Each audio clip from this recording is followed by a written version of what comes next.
The consortium of evaluated worlds had been classifying planets for approximately 14,000 standard galactic cycles, which translated to roughly 600 million Earth years, give or take a geological epoch. In that time, they had developed what they considered the most sophisticated, comprehensive, and utterly foolproof system for determining planetary viability ever conceived by sentient minds.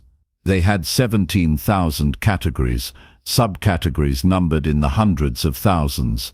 There were classifications for atmospheric composition, gravitational tolerance, radiation exposure, mineral availability, and precisely 47 different metrics for evaluating nutritional resource accessibility.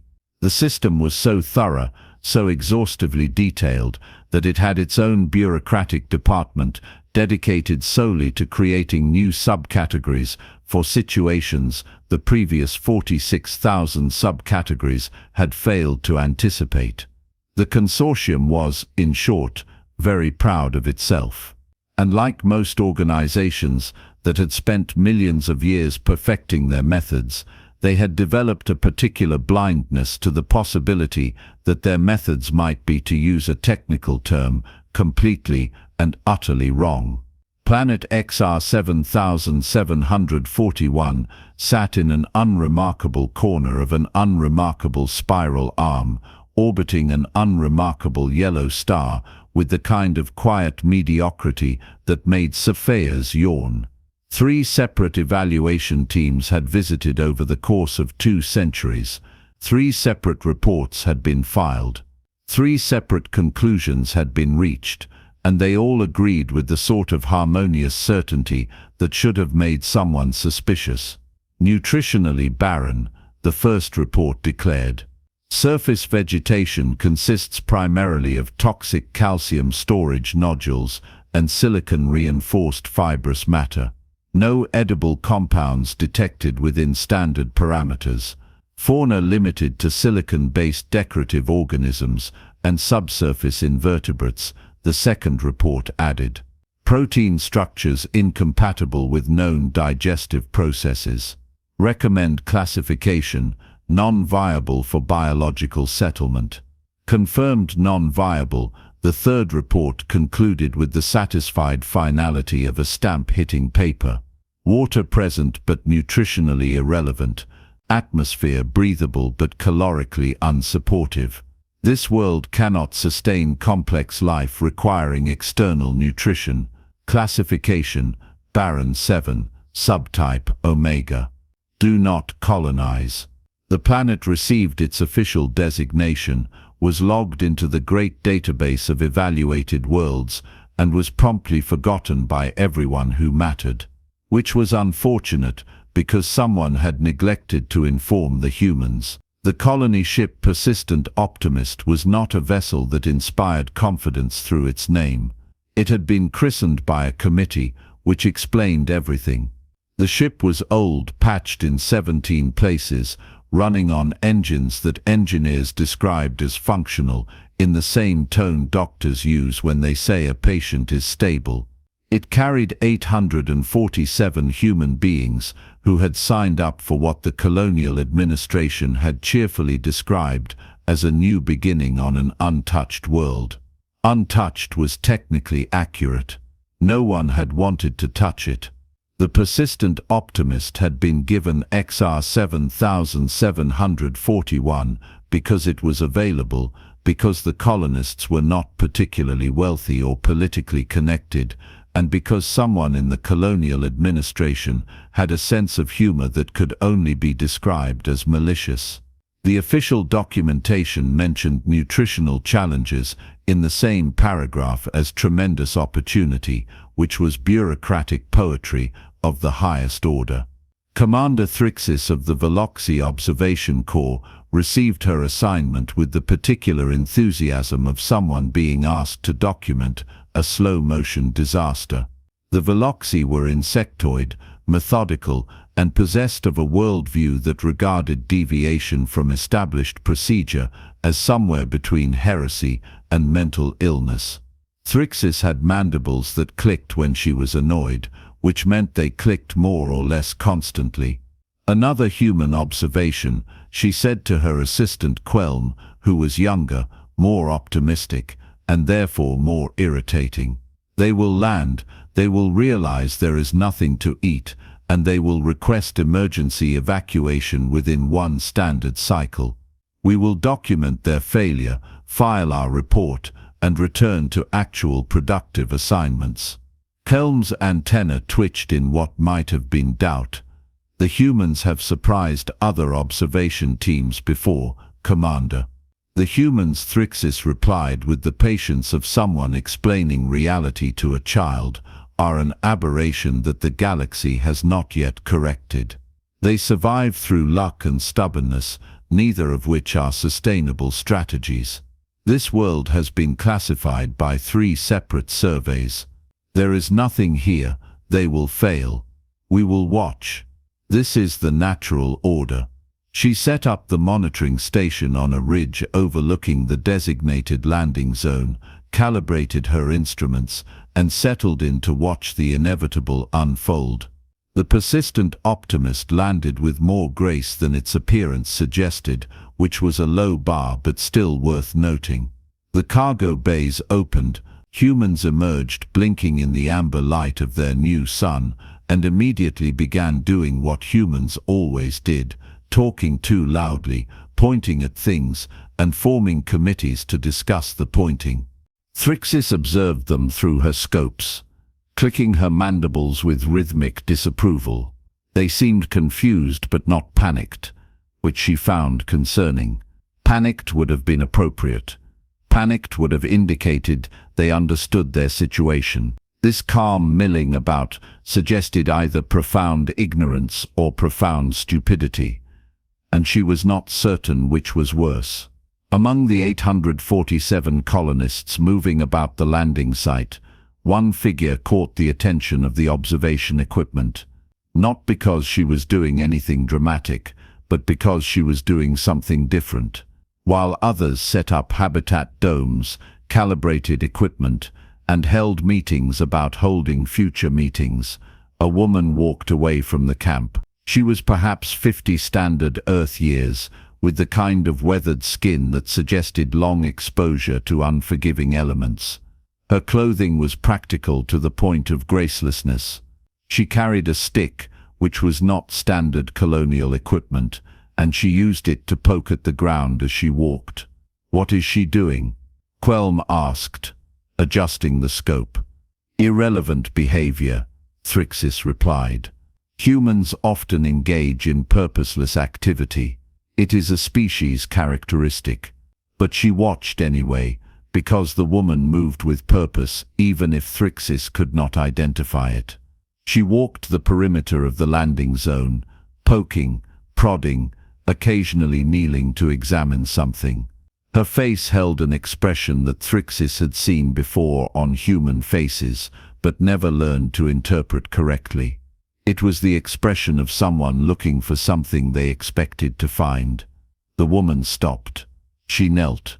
She set aside her stick and began digging with her bare hands. "Commander," Quelm said with poorly concealed excitement, "she is excavating something. She is playing in dirt. Humans do this. It signifies nothing." The woman pulled something from the ground. It was gnarled, covered in soil, approximately the size of her fist. The survey reports had classified it as a toxic calcium storage nodule, a biological structure used by certain plants to sequester minerals from the soil. It was not food. It was, according to 3 separate scientific evaluations, actively not food. She brushed off the dirt, examined it with apparent satisfaction, and put it in her pocket. Then she kept walking, kept poking, kept finding more nodules, and pocketing them like a creature preparing for winter. "This is irrational," Thrixis declared. "She is collecting poison. Perhaps she does not know it is poison. Then she will learn. Document the time. We will need it for the failure report." The woman returned to camp with pockets full of gnarled roots and an expression that suggested she had found exactly what she was looking for. Several colonists asked her what she was carrying. She showed them. They looked confused. She shrugged and walked toward the water processing station.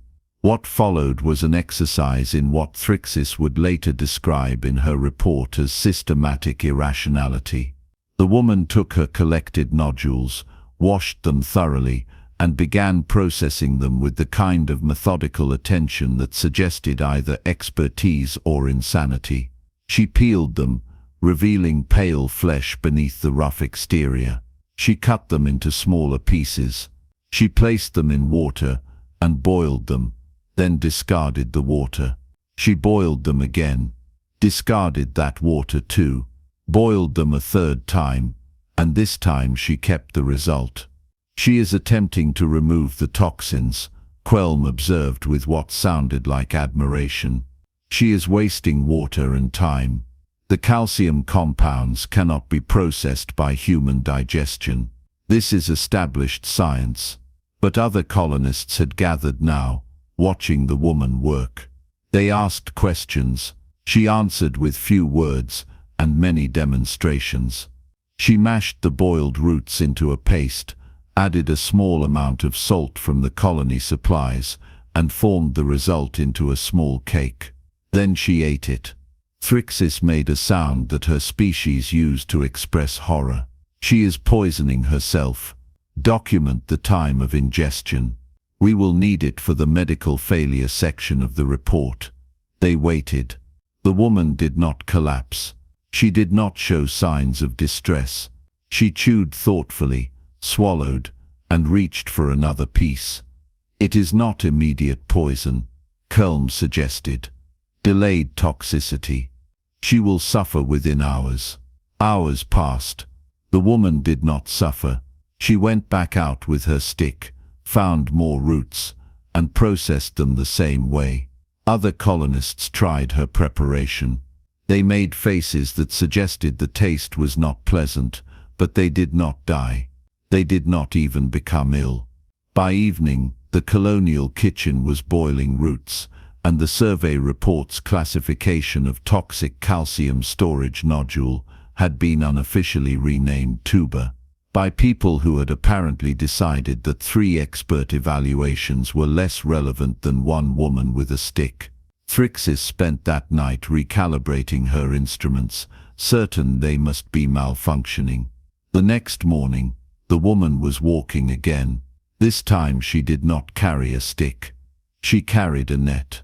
The survey reports had documented the fauna of XR 7741 with the same thoroughness they had applied to everything else. Small 6-legged creatures populated the scrubland, classified as silicon-based decorative fauna. They had hard shells, moved slowly, and were absolutely definitively not food. Their protein structures were incompatible with human digestion. This was established. This was verified. This was science. The woman watched them for a long time, sitting motionless on a rock while the creatures went about their business. She observed how they moved, what they ate, where they gathered. She picked up a rock and threw it at one. It bled, not silicon-based fluid. Blood, red, iron-based, organic blood that splattered on the ground and attracted other creatures who came to investigate with what could only be described as hungry interest. "Commander," Quelm said quietly, "I do not believe those creatures are silicon-based. The survey clearly states. The survey may be incorrect." Thrixis did not respond because she was watching the woman organize a hunting party. There were 7 of them, armed with improvised tools and the particular determination of people who had decided that failure was not an option because no one had explained to them that it was supposed to be. They moved through the scrubland with more noise than any predator should make, and yet they succeeded because the creatures of XR 7741 had apparently never encountered anything that considered them prey. They returned with 4 carcasses, and what followed was an education in what humans meant when they used the word resourceful. The woman examined the creatures with the same methodical attention she had applied to the roots. She noted which parts were soft, which were hard, which bled freely, and which seemed to contain different substances. She separated the shells from the flesh beneath. She removed organs she deemed suspicious. She kept organs she deemed acceptable. Her methodology was simple: smell it, touch it, cook it thoroughly, try a small piece, wait. The waiting was what made Thrixis most uncomfortable. The woman would taste something, then sit for an hour, monitoring her own body for signs of distress. When none appeared, she would try a larger piece. Wait again. Only then would she declare something edible. "This is not science," Thrixis complained. "This is trial and error with potentially fatal consequences." "It appears to be working," Quelm replied, watching as the woman supervised the cooking of what she had decided to call the edible parts. The meat, when prepared, was tough. Colonists chewed it with expressions of profound skepticism. Several declared it tasted like angry chicken, which was apparently a human reference point for technically food, but only barely. They ate it anyway. They ate it because they were hungry, because the alternative was admitting that 3 expert surveys had been right, and because the woman who had found the food was eating it herself with every appearance of satisfaction. That night, the colonial camp had roasted meat and mashed tubers for dinner, and the survey classification of non-viable for biological settlement seemed increasingly like a suggestion rather than a fact. 3 weeks passed. Thrixis had stopped predicting imminent failure and started documenting what she could only describe as anomalous survival. The woman had established a test garden near the water processing station. Seeds from Earth had been planted, of course, but she had also transplanted local vegetation, the plants that the surveys had classified as weeds, toxic growths, and nutritionally irrelevant biomass. She discovered that certain bitter leaves became palatable when fermented. She discovered that a fruit-like growth needed to be dried before eating, at which point it became sweet and chewy. She discovered that the ground cover near water sources could be mashed into a paste that worked as a binding agent for other foods, making flatbreads that were dense but satisfying. Every discovery was shared. She taught without lecturing, showed without explaining, and let results speak for themselves. Other colonists learned her methods, applied them to their own experiments, and occasionally discovered things she had missed. Evening meals became communal, not because anyone mandated it, but because sharing food was easier than eating alone, and sharing discoveries was more efficient than keeping secrets. The colonial cook, a man who had trained on Earth to prepare standard rations, found himself improvising recipes that no cookbook had ever imagined. "She has created a food system," Quelm observed with unconcealed wonder. "From nothing. She has created a food system from nothing." "Not from nothing," Thrixis corrected, and her mandibles clicked with something that was not quite disapproval. "From things we said were nothing. There is a difference. The distinction mattered. The planet had always had resources. The surveys had simply failed to recognize them as resources because they did not match predetermined categories. The roots were food because someone had figured out how to make them food. The creatures were meat because someone had decided to treat them as meat. The plants were edible because someone had been stubborn enough to find out which parts could be eaten and how. The woman had not created something from nothing. She had looked at everything and refused to accept that it was nothing.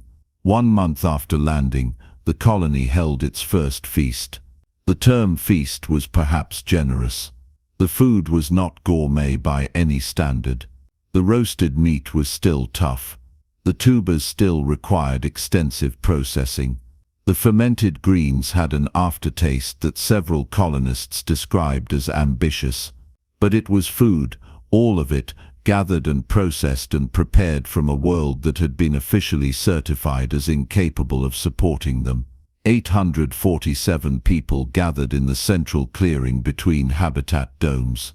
Tables had been improvised from cargo containers. Seats were whatever could be found.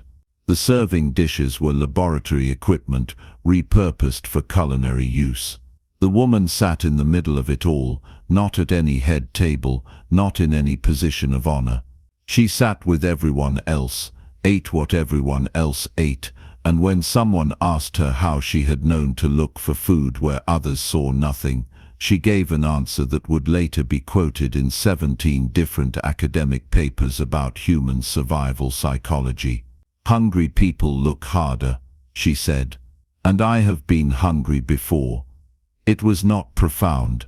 It was not eloquent. It was simply true.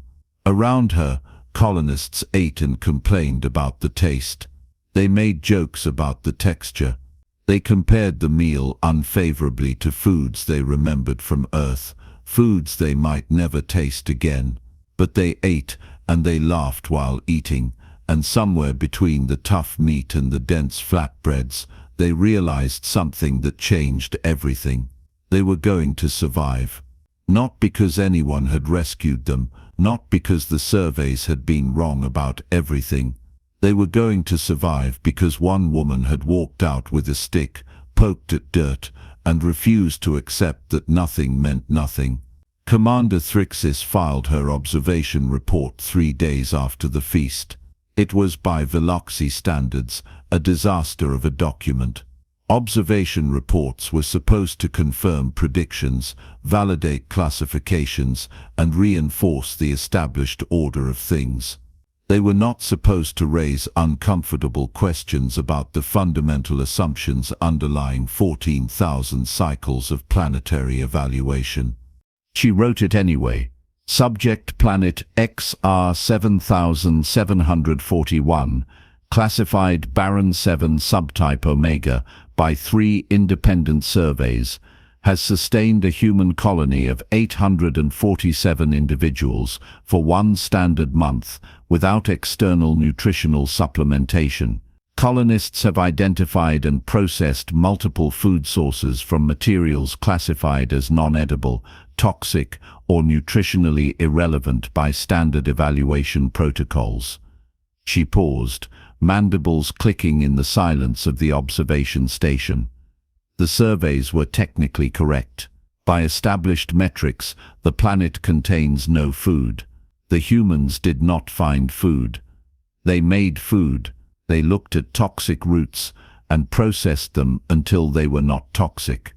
They looked at inedible creatures and determined which parts were edible. They looked at useless plants and found uses for them. Kelm read over her shoulder, which was a violation of protocol that Thrixis decided to ignore. This observation team must report a fundamental limitation in current evaluation methodology. Our surveys determine whether a planet contains resources recognizable to known species. They do not and cannot determine whether a planet contains resources that could be recognized by a species willing to look harder. She saved the document, stared at it, and added a final note. Recommendation: reclassification of XR 7741 is premature but should be considered. The planet is not barren. The planet was never barren. Our definition of barren was simply too small. Below in the valley, the colonial kitchen was preparing breakfast. Smoke rose from cooking fires. Colonists moved between habitat domes, carrying the day's harvest, discussing the day's plans. A woman walked the perimeter with a stick, still looking, still finding, still refusing to accept that she had found everything worth finding. The consortium of evaluated worlds would receive Thrixis's report in approximately 2 standard cycles. It would be flagged, reviewed, discussed in committee, and ultimately filed in a subcategory that had not existed before. Evaluation methodology concerns, human-related. 17 more such reports would follow over the next decade, from different planets, different observation teams, different species watching humans do impossible things with inadequate resources. A pattern would emerge. A debate would begin. Eventually, reluctantly, someone would propose that perhaps the classification system needed a new category, something that accounted for the possibility that some species did not accept classifications. They would call it barren conditional and define it as planets that appear non-viable but may sustain species with aberrant survival methodologies. It was a bureaucratic compromise which meant it satisfied no one while technically addressing the problem. But that was all in the future. In the present, on a world that could not support life, 847 people finished breakfast and went to work building lives that experts had declared impossible. They planted gardens in soil that grew nothing recognizable. They hunted creatures that were not supposed to be edible. They processed plants that were classified as toxic into food that was classified as technically acceptable if you do not think about it too hard. And in the center of it all, a woman who had been hungry before shared dinner with all, because hungry people look harder, and she had never stopped looking. The planet had been bare, according to every metric that mattered. But metrics, as it turned out, were just another word for things we decided to measure. And no one had ever figured out how to measure stubbornness. If they had, the surveys might have included a warning. Caution, planet non-viable, for species that accept non-viability. Humans not recommended. But no one had thought to add that classification, which was, when you considered it properly, the most human oversight of all.